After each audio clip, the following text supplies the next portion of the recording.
को पंच मारता है और उसे चिल्लाता है कि आखिर उसने ये चिंग को इस तरीके से हर्ट क्यों किया। गुजिन सोचता है कि मैं इसे नहीं बता सकता कि वानिंग ने मुझे बोली थी। तभी हान को मिसअंडरस्टैंडिंग हो जाती है कि उसका भाई चिंग चिंग को लाइक करता है, इसलिए उसने चिंग चिंग को उससे दूर करने के लिए सारी चीजें किया।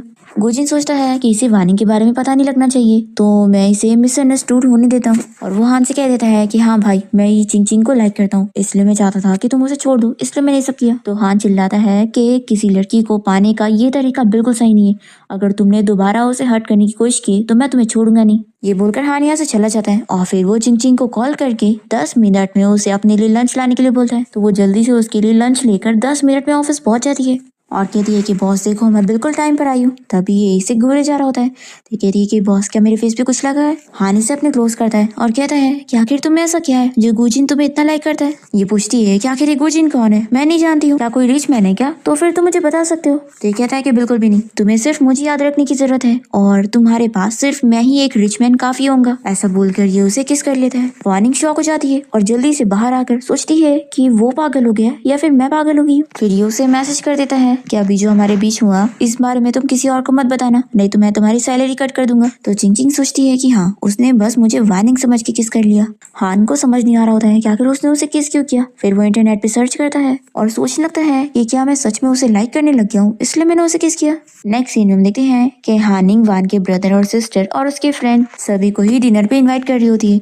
इतने में हान को चिंग चिंग की मैसेज आती है कि डिनर रेडी हो गया है। तो ये वानिंग से पूछकर चिंग चिंग को भी कॉल करके डिनर के लिए बुला लेता है। चिंग चिंग बहुत ही खुश हो जाती है और वो डिनर पे आकर वानिंग को ही इम्प्रेस करने की कोशिश करती है, पर वानिंग उसके ऐसे बिहेवियर से भी उसे गलत समझती है और कहती है कि वो चाहे जो कर ले, हान सिर्फ उसका ही होगा। चिंग चिंग घर आने के बाद बहुत ही अपसेट होने लगती है कि मेरी फ्यूचर बॉस लेडी मुझे काम पे रखना ही नहीं चाहती। तभी हान इसे देखकर सोचता है कि मैं उसे छोड़ने वाला हूँ, इस बात से वो बहुत ही अपसेट है। फिर वो जल्दी से उसे हक कर लेता है और फिर कहता है कि मैं जानता हूँ तुम मुझसे प्यार करती हो, लेकिन हमारे पास कोई रास्ता नहीं है, हमें अलग होना ही होगा। तो ये लो, जैसा मैंने तुम्हें प्रॉमिस किया था, 10 मिलियन का चेक। वार्निंग तो बहुत ज्यादा खुश जाती है और फिर दोनों ही कॉन्ट्रैक्ट भी साइन कर लेते हैं। ये कहता है कि तुम्हें कहीं और रहने की जरूरत नहीं है, मुझे तुम्हारी सेफ्टी की फिक्र है, इसलिए तुम इसी घर में रहोगी, ये घर अब से तुम्हारा है। ऐसा बोलकर वो जाने लगता है।